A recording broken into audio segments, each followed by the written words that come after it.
Can you believe we started Interview Boss in 2021? Not really. It's insane. That's a lot of episodes and a lot of hours of talking. Oh my gosh, it is. And if you're scrolling through all of our episodes, you might scroll straight past something that you really, really needed. Yes, we're always getting messages from people asking us to do an episode on something, and I'm like, we already have. So we've put together playlists to help you find the episodes that are exactly what you need, suited to your situation. They're all categorized. If you're applying for jobs, we have episodes about resumes, cover letters, job ads. If you've been offered your dream job, we have episodes on resigning, exit interviews, and how to impress at your new company. And we even have a very special playlist that's very popular for if you have an interview coming up immediately and you need just our most recommended hard-hitting episodes between now and then. For all our last-minute listeners. It's all there for you. You can browse by category and check out all the playlists at interviewboss.com.au/podcast.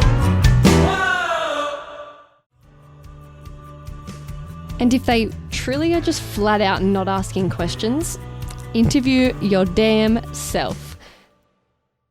Hey everyone, and welcome back to Interview Boss. My name's Emma, and I'm a radio journalist who's teamed up with my sister to give you advice, inspiration, and support when you're looking for a new job. Sarah is a HR and recruitment professional, and together we're excited to give you guys all the tips, tricks, and behind-the-scenes knowledge to help you in your career. Hey, Em, and hello to all of our wonderful job seekers listening. Em, this week we're giving a shout out to Georgia. Now, she's actually a listener who we've heard from before. What did she say, Em? We initially heard from her way back when she reached out. I think she had 2 job offers and she had to choose what one. And so we gave her some advice about things to consider. I think we even did an episode on what job will make you happier, stuff like that. And she's back in our DMs and it's so lovely to see that trail and progression. She said, "Hey girls, me again. I've just gone and landed another job and now I'll be moving to a new city. Scared but excited." She's moving to Sydney. I'll have to catch up with her. You will. She would love that, I'm sure. She said, "I'm so glad I could use your poddy again. It's absolutely timeless." Oh my God, what a legacy. Definitely going to shout you both a coffee. What a legend. Aww. And it's so nice because that wasn't a thing when we first spoke to her and now it's a thing. Now she can. You should totally reply to this and tell her that you'll catch up with her for a drink and then that can ease her nerves about moving to a new city. She's already got a friend. Yeah. How funny that we just did an episode on getting a job in a new city. If you want results like Georgia and you need a bit of help, check out Sarah's one-on-one sessions. You can find out all about them at www.interviewboss.com.au/coaching. Sarah will do a deep dive of your resume, pluck out your best bits, workshop your answers. Some people don't know what their best bits are, and that's where we start. If you liked one of our episodes, used a tip we sent you, or you want to request an episode specifically on your situation or industry, slide into our DMs and you could be this person we shout out next week. That's right. Jumping straight in, this week's episode is all about what to do if you have a bad interviewer and how to overcome it. This can be for so many different reasons that could make your interviewer a bad one.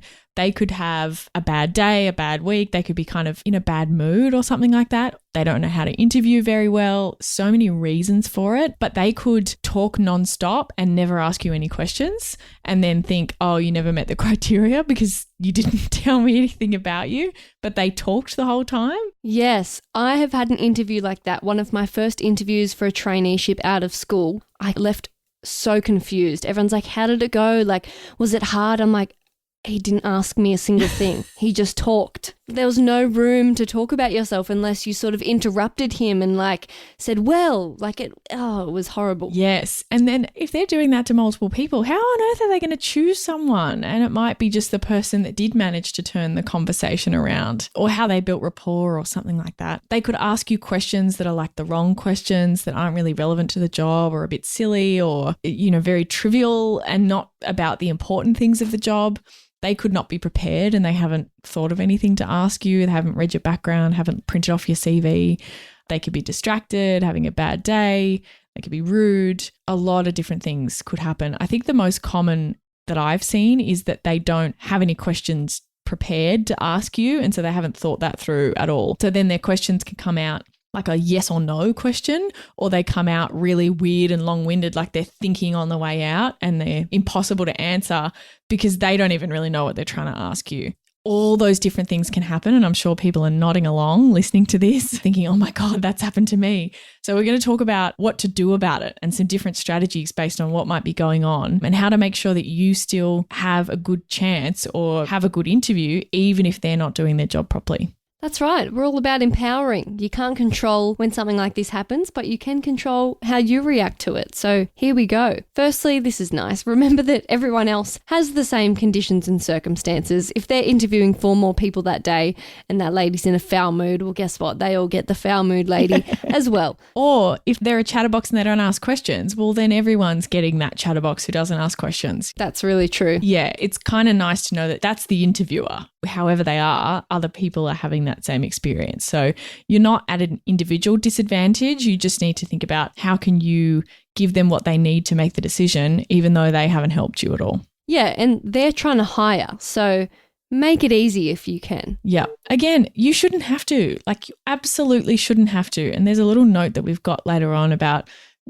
reconsider if this is a red flag or not, depending on the situation about the employer and whether you even want to work there. You shouldn't have to do this, but it happens. And it happens a lot with managers who, they're the manager, but they haven't had any interview training before and they just walk in a room and just have a look at your resume and just wing it. Blurt something out. Yeah. A good interviewer will be able to get the answers out of you even if you're not good at interviewing. And I think the reverse is true as well. If you're good at being an interviewee, you'll be able to perform well even if the interviewer's bad. Hey, this is my expertise to talk about. I interview people for a living.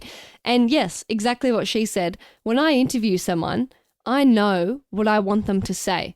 And I ask a question that makes them say that. It feels a bit manipulative, but I know the grab that I want of audio. And so I have to think, what question can I ask that's going to make them talk about that? And yeah, for most people, even the nervous people that have never been interviewed before or whatever, it comes out perfectly, even though they're nervous because of me. And for context, Emma's talking about on the radio. Yes, on the radio. I'm interviewing people for audio grabs for our news bulletins when you hear, Peter Dutton says, and I play a grab and it's Peter Dutton going, well, I warm up. And the thing is, if you were a bad journalist, someone who's got really good media training could still say the right grabs even if you ask shit questions. And this happens all the time. Not me asking shit questions, but I'll ask a question and they'll just, a politician, they'll say what they want to say even if it's not what you ask them. And sometimes I get so frustrated because I'm like, you totally ignored my question. You're just repeating your predetermined little script of what you want to say.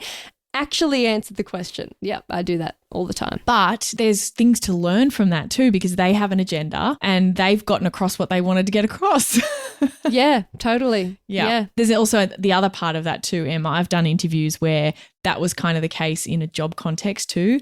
I asked a question where this person was so experienced, but I couldn't get any personality out of them at all.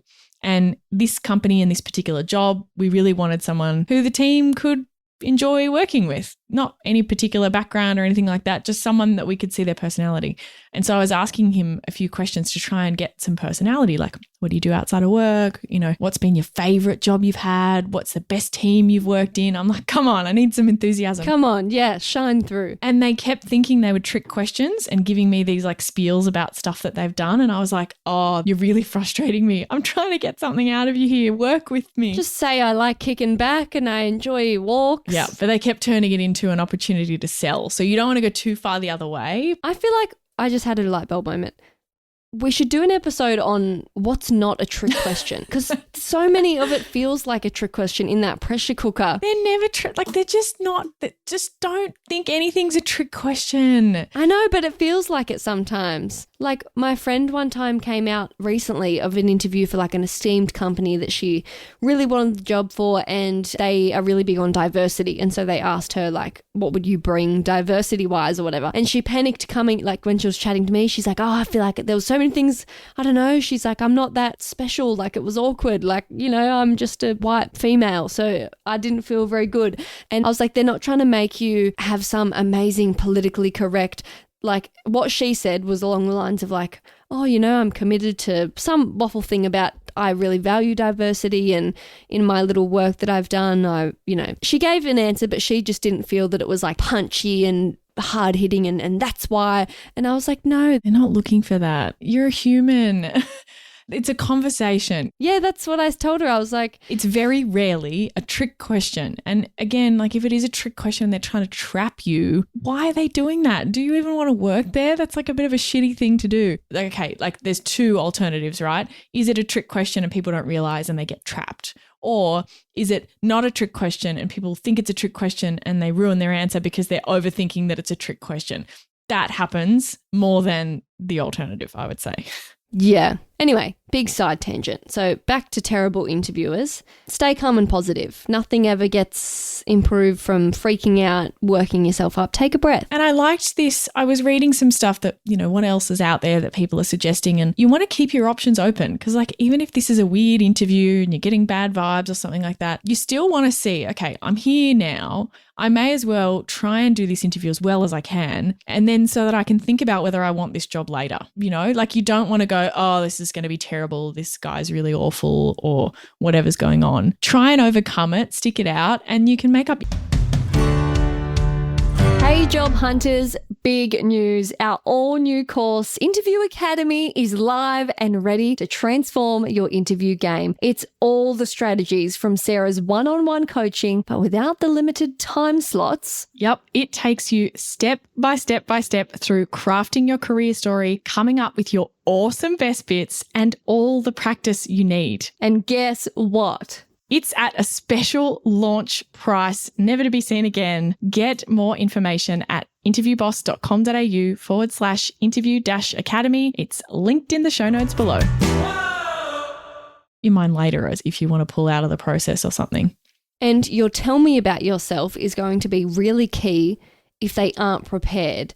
It gives them something to start with. Yes. I think this is so, so important. The times where I see, this is the worst interviews I've ever taken part in and witnessed, have been where there's a candidate who doesn't have their tell me about yourself and is maybe not super prepared. Like they're okay, but they're not super prepared. And then you've got an interviewer who's got no questions ready and they're not prepared either. They go, tell me a little bit about you. The person doesn't give a very strong answer. It's really short, very vague. And then they just don't know where to go from there.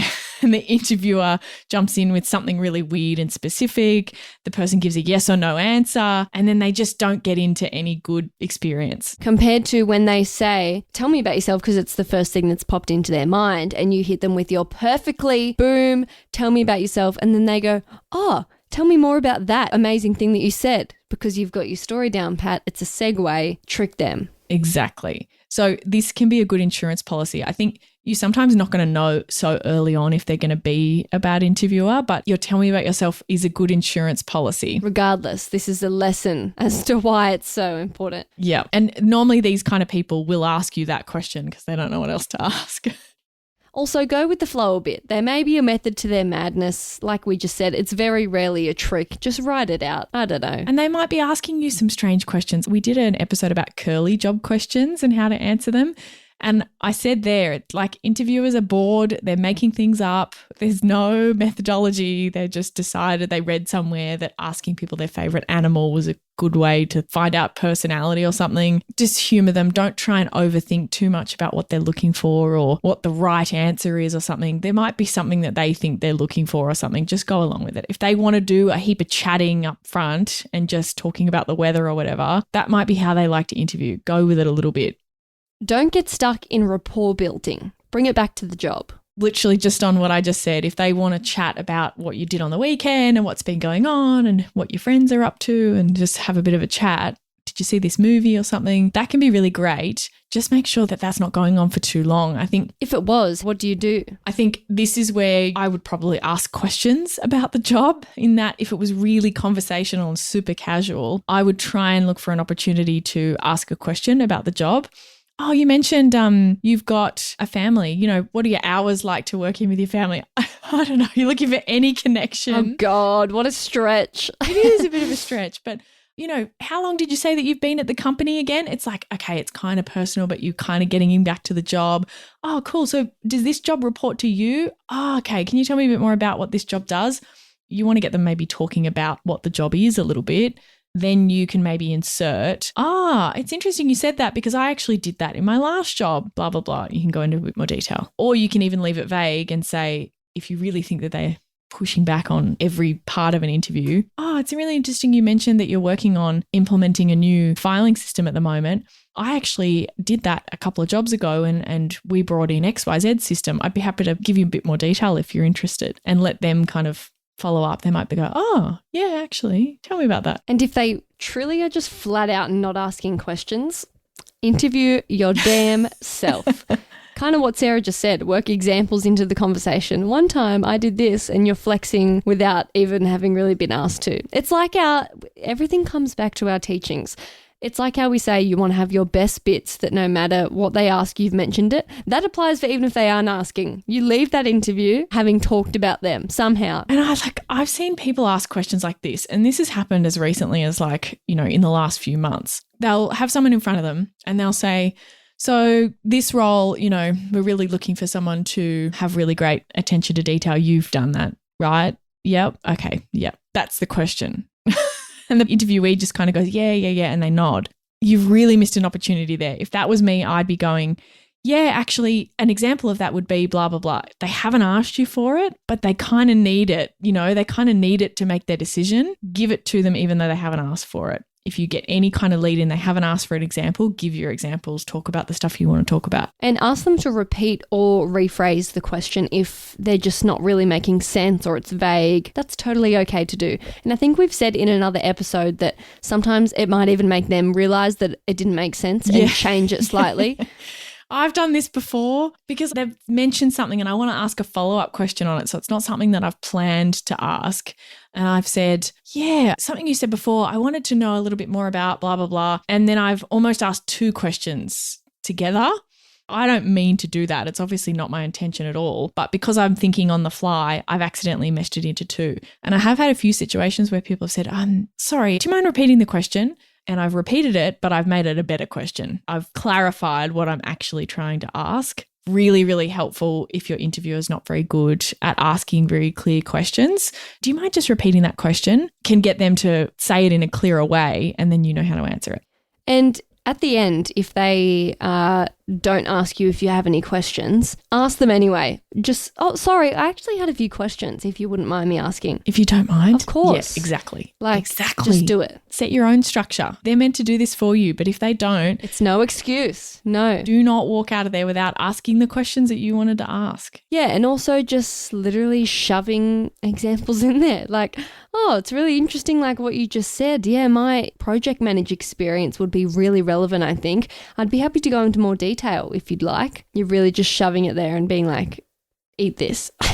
I think it's really helpful if they're not asking questions or they're just chatting or those kinds of things, just chatting in general about what you would do hypothetically. I think if they're all scenario questions, still use your examples, don't miss an opportunity to talk about the stuff that you want to, which is your best bits. And then as we touched on earlier, learn from it. Do you want the job? If they were just a bit fluffy and not the best interviewer and you ended up getting your points across, maybe you feel fine about it. But if they were colossally terrible, rude, unprepared, just uninterested, a terrible interviewer, they didn't give you any structure at all, feel free to reassess and get out of there. Totally. And work out whether you even want the job. I think you're in a good position if you've kept your options open during the interview to walk out and go, I have a bad taste in my mouth after that. Let's see what happens next. And I might not take this job or I might go for another one. The other thing I think as well is if you're going to pull out and not go for the job because of the interview, give them some feedback.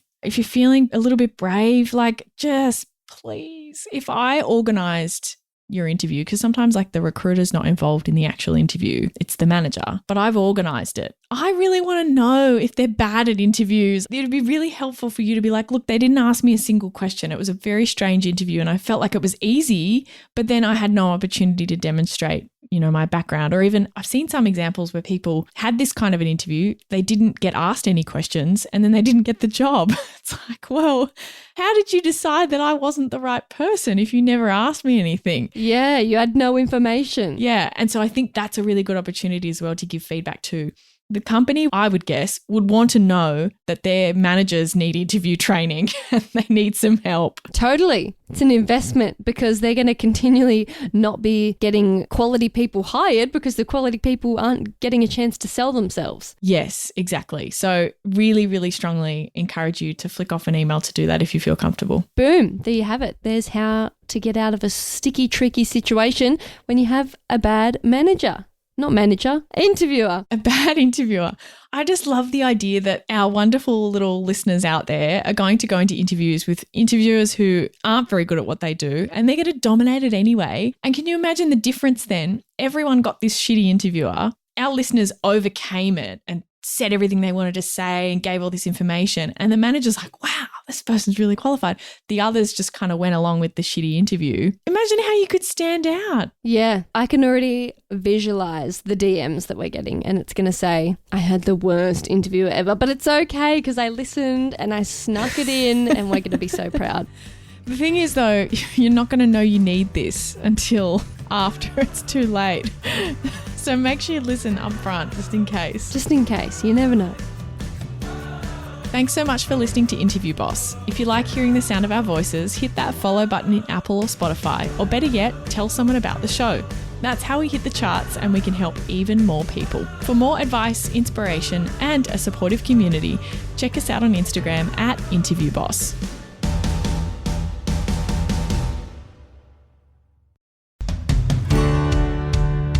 If we've been your job search besties and helped you in some way, there's a cool way you can support the show. Shout us a virtual coffee. We get a huge kick out of reading all of your success stories. Head to buymeacoffee.com/interviewboss and shout us a cuppa. If you keep us caffeinated, we can keep the content coming.